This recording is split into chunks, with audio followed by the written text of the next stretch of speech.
Hello, everybody, and welcome to Sake Revolution. This is America's first sake podcast.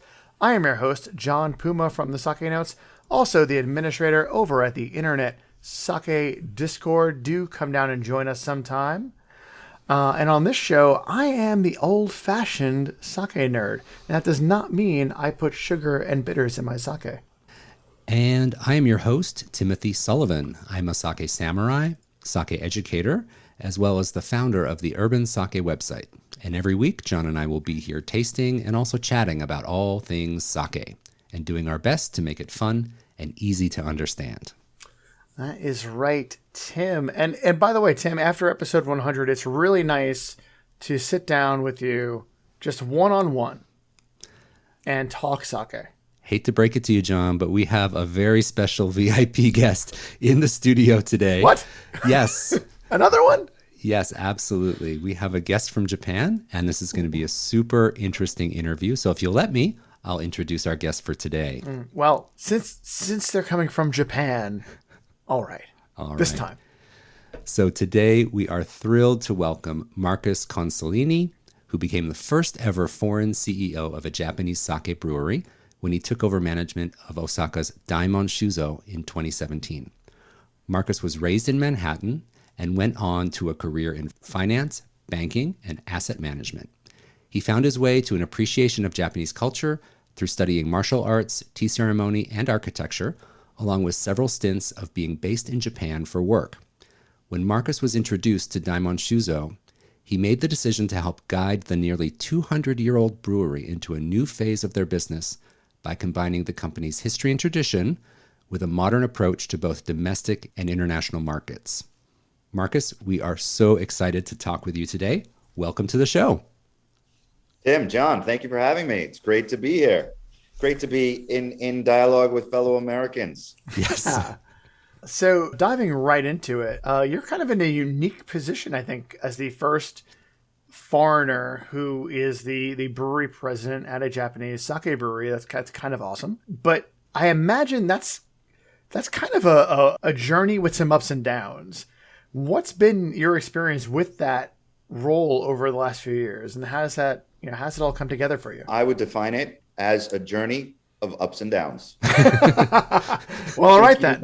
You hit it perfectly. It's an interesting journey, to say the least. Every day is unusual. The hard part is marrying the demand of modern day business practices with a very, very traditional product and traditional environment. I mean, I'm dealing with 6 generations, so to speak, of sake brewers and sake owners in this business. So when I say 6 generations, I'm obviously talking to the 6th and 7th generation on a daily basis, but their reference is always to past generations and trying to figure out and maneuver what we can do effectively within the confines of tradition, but yet breaking barriers within the confines of, let's say, new business development or market engagement. Has been a really interesting road. And I've got some experience at this stage that I never thought I would have under my belt. Mm-hmm. Yeah. So it sounds like there's always that tension between tradition and innovation, right? But it's not just innovation. I mean, I think that there's a lot of tension with regard to innovation in the sake world, and we can talk about that separately. Yeah. Innovation is not something that they do naturally. It's not like the craft beer world where everybody's trying to innovate all the time, and the brewers are constantly creating something for their tasting room, their pub. It's much more stoic than that. So innovation comes with lots of discussion, and it comes with lots of debate and analysis. I created an environment here that has, I think, surpassed a lot of that by using different generations. So I have Yasutaka Daimon, who was the 6th generation of the brewery. He is a Toji brewmaster, is a master Toji. I have a production manager who's a Toji. And then I have Daimon's youngest son, who was a pharmaceutical science graduate as a up and coming Toji. So I basically have 3 different generational levels of expertise and understanding in the sake world. And I come in as, I guess you could even say, another Toji bringing in an international view and a real analysis of the consumer's needs as opposed to just the product creation. And we all sit around the room and debate. Yeah. So you just mentioned your business partner at the brewery, Yasutaka Daimon. I got to visit your brewery twice, so I've met Daimon-san a few times. And as you said, he is the 6th generation from his family to be at the brewery, and he's the current brewmaster.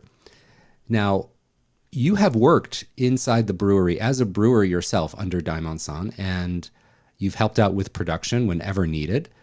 I wanted to ask you, what would you say has been your biggest lessons or your biggest takeaways from working as a brewer yourself and then going on to represent and lead the brewery to new markets? It's a good question. My biggest, so I guess from an experience perspective, I have 30 plus years of brewing, but not brewing sake. So I was a home brewer in the beer world. Oh, really? Oh, interesting. Wow. Founding member of Hong Kong's Brewers Association. Oh my gosh.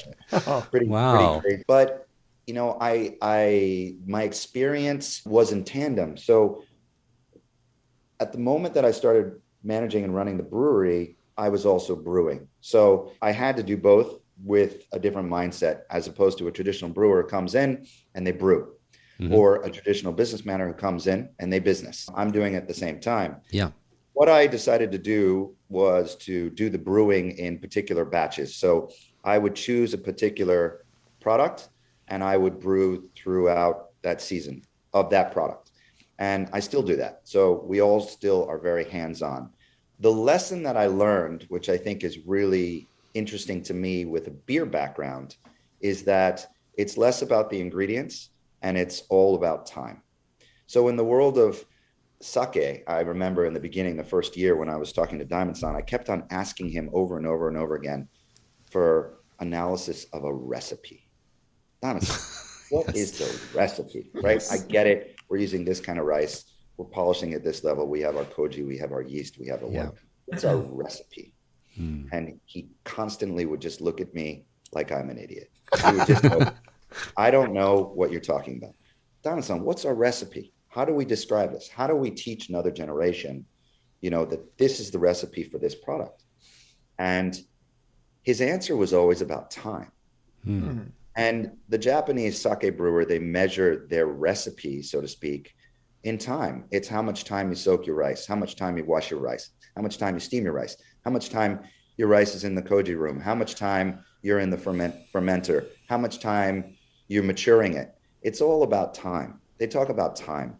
They don't sit around and go, you know, interesting, gyohyaku mangoku, right? Or omachi. They don't talk about rice types. They talk about time.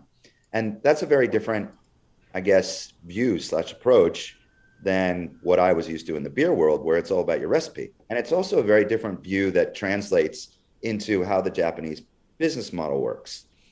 It's about time. And, you know, I came in thinking, okay, 4-year, we're going to do this. It's going to be 25% IRR. We're going to turn the business into this direction. No, that's not how it works. No. It's a slow climb, and it's about time. So that was the biggest takeaway in that kind of dual role, to answer your question. Nice. So my understanding is that one of your entry points into Japanese culture as a whole was appreciation for architecture. So now you're you're getting to run a place where, like, you know, I think in a lot of cases we find Japanese breweries to be fascinating to study and to look at. What can you tell us about that now that you're kind of on the inside? Actually, I mean, the introduction to Daimon Brewery was through architecture. Oh, wow. I was doing, Directly. Directly. So what happened was I have, on the side, I've done several projects involving renovation of historical buildings. I've also done renovations of warehouses in places like Hong Kong. So it's kind of a hobby thing. But, you are a man of many hobbies, apparently. Well, all these hobbies are now my businesses, which is, I guess, that's awesome. Fun part, right? It is. It's great. So I was doing I don't know if you're familiar with what a machiya is. It's a traditional row house in Kyoto. So the walls are usually attached to the neighbor, right? Just imagine a row house concept, very long, narrow. I was doing a renovation on a 300-year-old piece of property in Kyoto. And my architect at the time said, hey, you're really interested in Japanese architecture. You know a lot. You're asking me all these kind of really deep questions. I know a place that you got to see. And I said, okay, where's that? And he said, you got to go see Daimon Shuzo. And I said, okay. I didn't really have any ambition to go see a sake factory. I had been a drinker of sake and an aficionado, so to speak, just on my own for over 20 years at that stage. I knew John Gontner. I had been to some of his dinners at one stage in Tokyo, this kind of thing. But my architect said, you have to see this place. And I said, okay. So I actually went to the brewery, and I was under the impression that I had an introduction to Daimon-san, but it turns out that Daimon-san didn't know I was coming. So whether that introduction came or not, I don't know. But the funny thing is, I walk into the door of the traditional brewery, and Daimon-san is right there. Just so happened, he's walking out of the brewery. And I start speaking to him in Japanese, and he starts speaking to me in English. And I'm going, okay, this is kind of unusual. Yeah. But the reference to architecture is that when you come into Daimon Brewery, you realize that unlike a majority of the breweries in today's world, so in the 1970s and 80s, when Japan was booming, a lot of the producers, sake producers, they tore down their traditional infrastructure, their traditional houses, their traditional kura, and they built modern day concrete production facilities. Daimon Brewery did not. But about 60 years ago, as ahead of the curve, they built an additional building that is like a production building. Now that production building is now 60 years old. So what you have when you come into Daimon Shuzo from an architectural perspective is you have a 300-year-old house with a 300-year-old Japanesey garden. And then you come into a 200-year-old brewing facility that is gorgeous. I mean, you have these amazing wood beams everywhere, and the tile roof, and it's gorgeous. And then you go into a 60-year-old production building, which in itself is, it's kind of Art Deco architecture at this stage. So the lay of the land from an architecture perspective is very, very fascinating. That was my first intro into Daimon Shuzo. Wow. Awesome.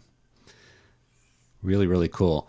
So yeah. I know you're a finance guy. You have a background in finance, and I actually have a specific question for you that goes around in my head a lot about the sake industry. I was actually at a cocktail party once a few years ago, and I met this finance guy here in the city. He's asking me what I do, and I say I work in the sake industry, and his ears perked up, and he was really interested. He goes, "Oh, I love sake," and he started asking me all these questions about the specs of the industry. And I had happened to read recently, this was 2018, that the value of sake exports topped $200 million for the first time ever in 2018. And I happened to have this stat ready at the tip of my tongue. How fortuitous. I let this roll at a cocktail party.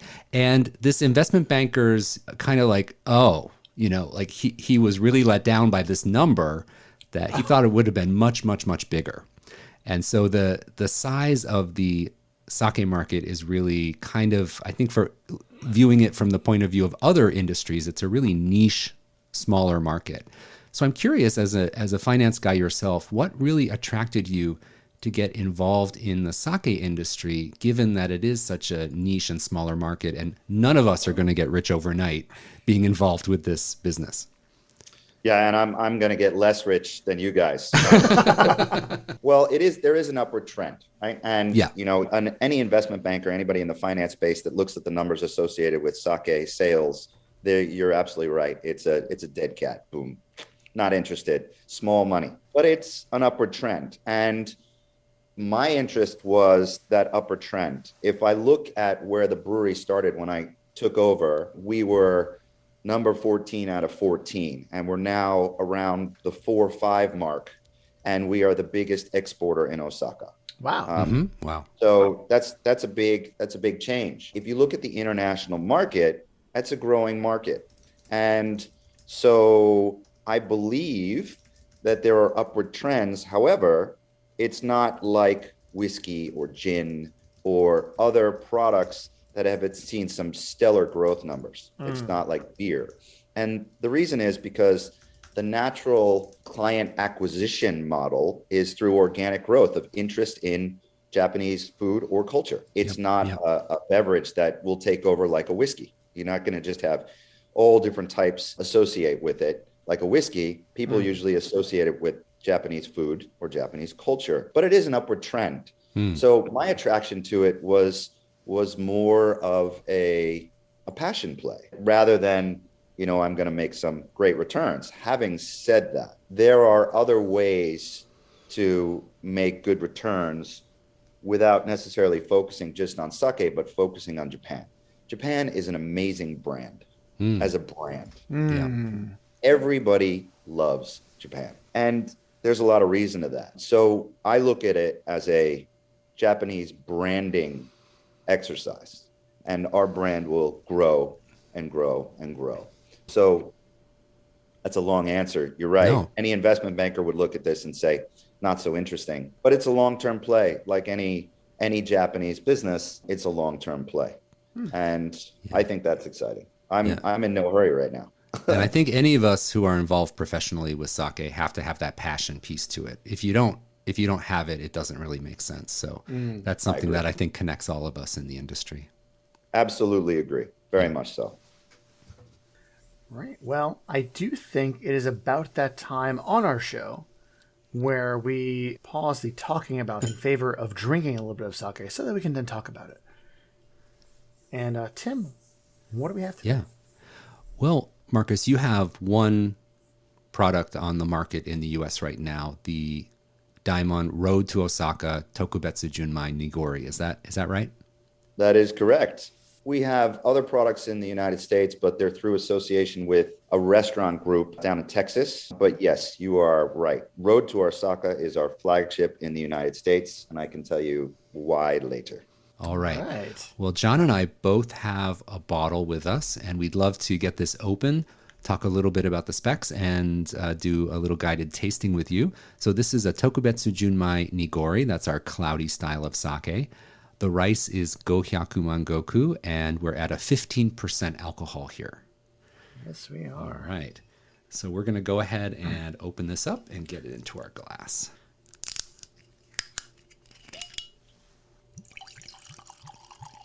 Love that sound, gentlemen. Yes. Now, mind you, it's 10 o'clock in the morning where I am, so we will forgive you if you abstain. yeah.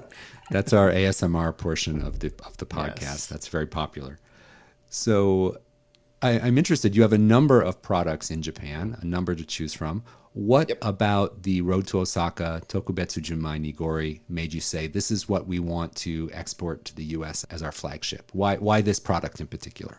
The answer is the U.S. So, American taste profiles are very different than Japanese taste profiles. There's a lot of subtlety in the Japanese palate that is different than an American palate. We all like our hamburgers and our French fries, but the Japanese, it's much more a subtle environment. So the purpose of bringing Road to Osaka into the United States was primarily around the concept of a Tokubetsu Junmai, which we believe is a very good representation of any brewery. Mm-hmm. When I go out and I drink, I'm always getting somebody's Junmai, so to speak. And a Tokubetsu means it's special for a particular reason. In this case, our koji rice and our kakimai are a little bit different. Mm-hmm. So that makes it special. But making a nigori is what we believe a very good entry point for the U.S. market. Americans like nigori, and they like it because it's, I would use the phrase, a little bit more meatier.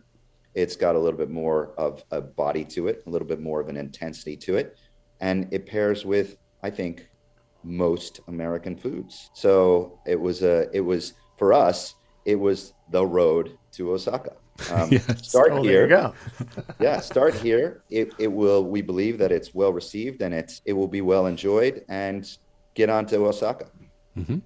Now, looking at this in the glass, I've had a number of nigoris in my day, and I would say this isn't a light-bodied nigori, and it is certainly not a heavy-bodied nigori. This is very much medium-bodied. When you swirl this nigori in the glass, there is very little sediment that clings to the glass. So it's a very clean, super balanced style of lees that's left in the bottle. So it's not thick and chunky at all. So it has a very elegant presence in the bottle. When I have Nigori in a wine glass and it like every little bit of rice sticks to the glass, there's nothing less elegant than that. But swirling this in the glass, there is next to nothing that is sticking to the glass. So you get a lovely pearlescent color and very little of that unpleasant haze. So wonderful balance there, just from the aesthetics of it. Mm-hmm. Thank you. Yeah. All right. So let's give it a smell. Lovely creamy smell, a little bit of a tropical fruit, and just for me, just like a hint of coconut maybe. It's really lovely. A tiny bit. But it's really light on the aroma. And it's there. It's not overwhelming. It's really, really kind of this might be a weird thing to say, but kind of like soothing in a way. It's kind of relaxing. Yeah, and I'm also smelling a little bit of the Gohyaku Mangoku body. So there's just a note of lovely riciness in the aroma, hint of something tropical in the background, and that lovely balance that Nigoris can strike between something pina colada-y, but also bringing in the rice component from sake. So that's something I really look for when I smell a Nigori. But as John said, this has a very balanced hand to it, very gentle aroma, and speaks to that 200 years of experience that I think Daimon has in crafting sake for sure. The location of the brewery is actually very interesting. If I put on running shoes right now and I run up the hill that's behind the brewery, I'm going to be in Nara. If I come out the brewery and I turn right, I'm going to be in Kyoto. But I'm actually based in Osaka.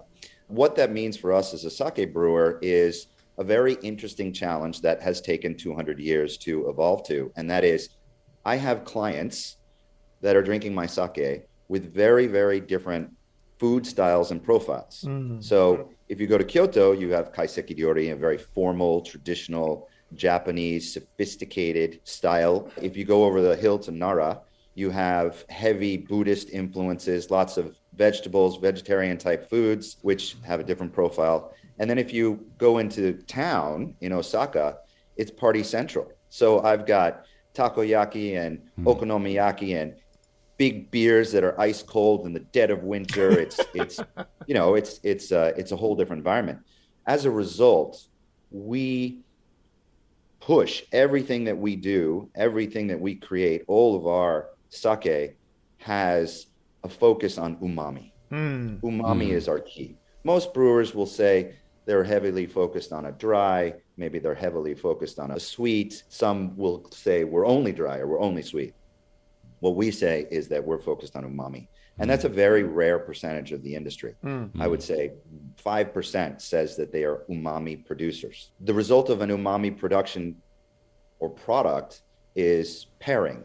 And yet we're not focused on what you should pair with as much as you should pair. Meaning drink our sake when you eat and enjoy that combination. The Japanese in Japan don't do the pairing to the level that the Western community does. And that's because pairing is influenced or comes in originally from the wine community. And it's just not as big an influence here. But what we do say is drink and eat. Yeah. When I talk to wine people about sake, I always describe umami as like the secret stealth weapon that sake has. That's going to come in and surprise you. If you're coming from a wine point of view, umami is the secret weapon that sake has for sure. I would agree with that. Yeah. That's a great descriptive. Yeah. All right, John. So let's give this a taste. Yes, let's. When I taste Nigoris, it's always the first thing that always pops to my mind is the texture.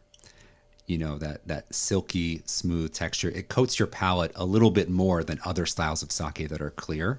So I really like that. And with your sake, there's just a pop of sweetness up front. And then at the finish is where I get the umami. There's a savory note at the end. I don't know if you pick up on that, John, at all. For me, the umami is a bit more prominent, and it could just be that we were just talking about that, and I easily influenced. But no, in the front, I am getting that texture. Is the first thing I notice. I'm very texture focused when I sip my sake. But once I get through the texture, the next thing I'm thinking about is that umami and that richness.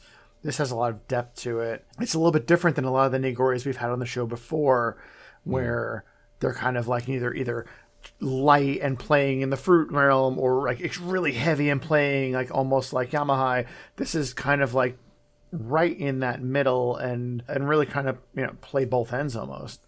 Yeah. Almost like it's like, right by Nara and Kyoto. Yeah, it's a great representation of that balance you have to strike, as a producer. Can't be too sweet, can't be too dry. You need to please a number of markets from your location. And this tastes like a great manifestation of that philosophy. Yeah. Yeah. That's an interesting point when you say please a number of markets. I'll give you a little bit of insight. Mrs. Tanaka, one of our next door neighbors, is probably one of the most influential people in my business.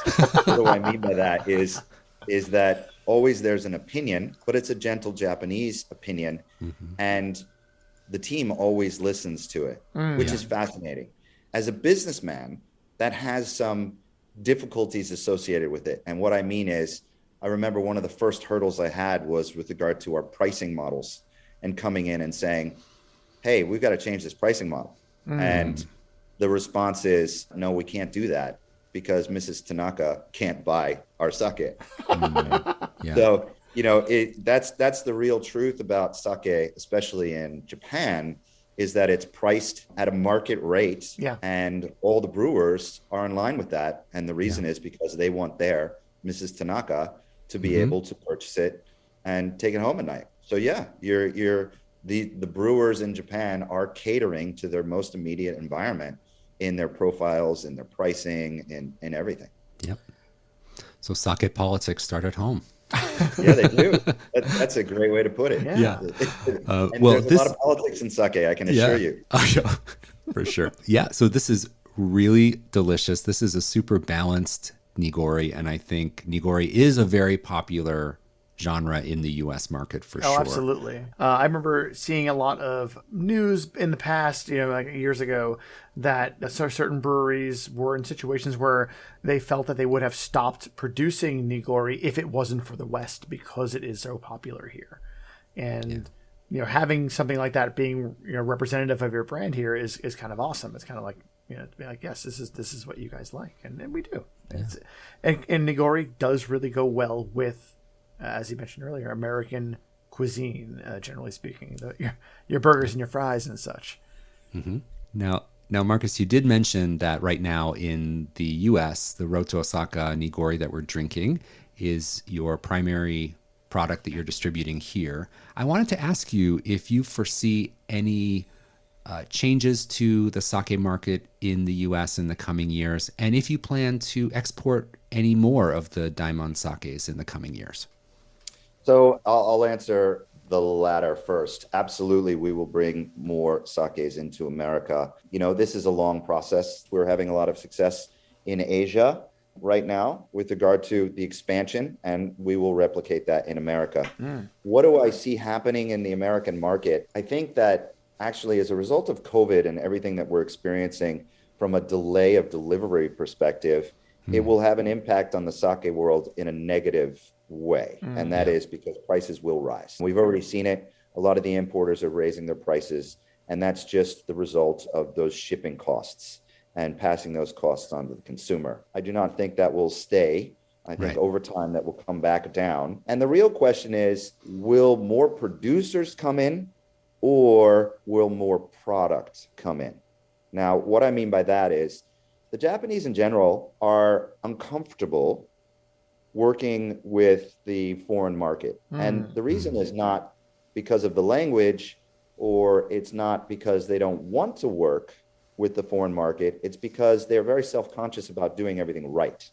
And so they take their time and they want to do it right. And I do not think that we will see a big influx of producers in the United States unless somebody walks them in. So that is, importers that really take the time to go and find particular breweries and bring them in. But I do think that as the palate and the understanding of sake increases in the American market, the demand will force the existing producers to bring in more product. Different products and different. So, if you ask anybody who has any or some knowledge of sake, in the American marketplace, it's very hard for anybody to pinpoint a brand. Like, Desai will come up, some of the big names will come up, sure. But there's so many little brands, and it's hard to discern one brand out of that. But I think the more product comes in, the more people become familiar with the brand, and the more comfort they will have in, I guess, brand loyalty. Yeah. Awesome. So that evolution is still coming. The market awareness is coming. Yeah. And to be honest, I mean, when I started this business, I did think that we were at a tipping point, and I think that tipping point is going to always be there, meaning we're not quite going to tip over. Right. It's the road to Osaka is an organic growing one. There's not a big pot at the end of the rainbow, so to speak. Yeah. But that's okay. It depends on the passion. Yeah. Yeah. I always say sake is the latest trend 2,000 years in the making. So. That's a great expression. Yeah. Well, I'll tell you one part of the trend that I really like, and that is, when it comes to sake expertise reaching out to Daimon Brewery, it's usually in two forms. It's in the form of a connoisseur, which could be anything from a sake sommelier to, somebody who's deep into sake. And then the second form is somebody who's a producer. And this is very, very important to us. So one, I guess, plug with regard to Daimon Brewery is that we believe in the producer. And that means that there was a project that started in 2009 by Daimon-san. He invited a bunch of foreigners to come into the brewery and learn how to make sake. And he did it only for one season. That was 2009. But I turned it into basically an education program.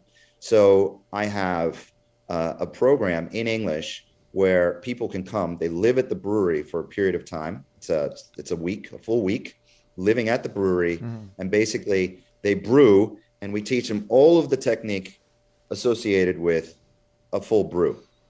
And it's a formal education course. We run classes when they're not actually doing the work. And what I found interesting is I've obviously, as a result, connected to a lot of the producers outside of Japan. And it's an amazing crowd. So when we talk about, the American sake experience, I think one of the things that's going to drive the American sake experience is the American sake maker. And hats off to them. I sit as a member on the board of the Sake Brewers Association of North America. And I think it's great that opportunity is coming to local environments in the United States. And I think that'll have a big impact on people's knowledge and understanding. Yeah. And so I do a lot to try to support that group. And, anybody who's a brewer who calls me up any day of the week who wants to come to my brewery, they can come here and learn, and we can learn from them. And it's something that we really enjoy doing. That's great. Awesome. Before we finish, we wanted to ask you where our listeners can learn more about Daimon Shuzo and where they could buy Road to Osaka sake for themselves. So online, where should people check if they want to learn more about your brewery? DaimonBrewery.com. And we're a friendly bunch. So feel clearly a friendly bunch.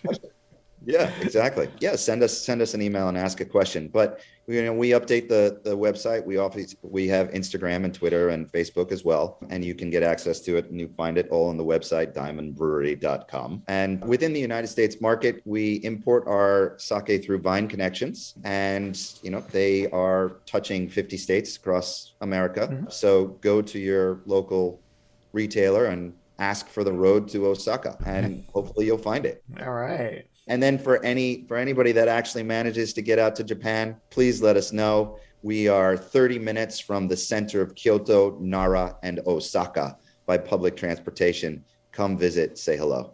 Awesome.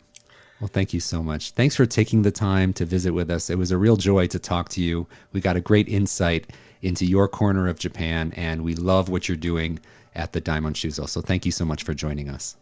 Thank you both. Thank you for the opportunity. It was great to connect. All right. Well, Marcus, thank you so much for joining us. And I also want to thank our listeners as well for tuning in. We really do hope that you're enjoying our show.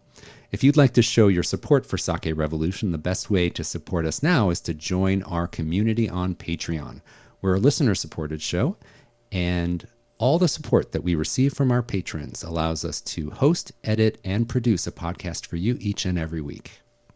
And if you'd like to learn more about our Patreon, you can visit us at patreon.com/sakerevolution. However, just by listening to the show today, you are actually supporting us also. We really love it when you guys listen to the show, but also get out there and leave us a review on Apple Podcasts or your podcast platform of choice. It spreads the word.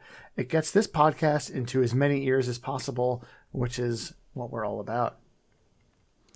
And as always, to learn more about any of the topics or the individual sakes we talked about in this or any of our episodes, be sure to visit our website, sakerevolution.com, for the detailed show notes, and you can also see a written transcript for each and every episode.